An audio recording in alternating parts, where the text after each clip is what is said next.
Kranjsko podjetje Precizium je ustanovil Ludvik Kavčič pred dobrimi 40 leti. Stroj, na katerem je začel, imajo v podjetju še danes, vendar pa takratni izdelki pomenijo le še kakšen odstotek današnje proizvodnje. Zdaj izdelujejo predvsem merilne naprave, njihovi najpomembnejši kupci pa so izdelovalci komponent za avtomobilsko industrijo.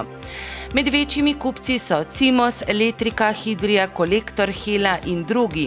Nekateri kupci so merilne naprave sprva naročali v tujini, na primer v Italiji ali Nemčiji, kasneje pa so začeli sodelovati s Preciziumom. V podjetju pravijo, da je njihova prednost velika natančnost izdelave, čeprav so morda zaradi tega dražji kot drugi domači proizvajalci.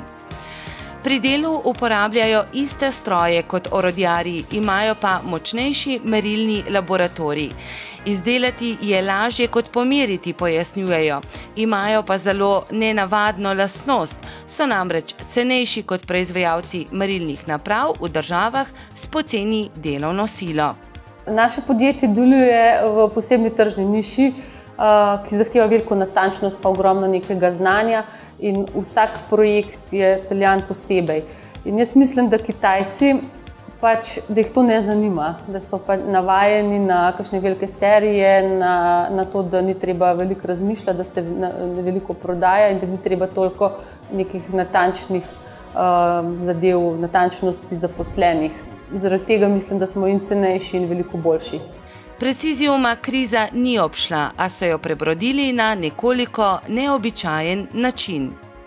Ja, probleme smo imeli v letu 2008, takrat, ko je nastopila recesija, pa potem v letu 2009. Mi smo računali, takrat nam je upadel promet za 40%, smo pa računali, da ta kriza ne bo dolgo trajala. To nismo hoteli odpuščati zaposlenih, zaradi plač, pa zaradi tega je pa mogoče vse svoje osebne prihranke vložiti, tako da smo v bistvu prebrodili, zdaj pa gre spet na boljše. Načrtujejo širitev zlasti v Avstrijo, kjer imajo svojega predstavnika, in v države nekdanje Jugoslavije. Načrtujejo pa nova vlaganja zlasti v stroje in v kontrolni laboratorij, saj so zahteve kupcev po natančnosti meril vse večje.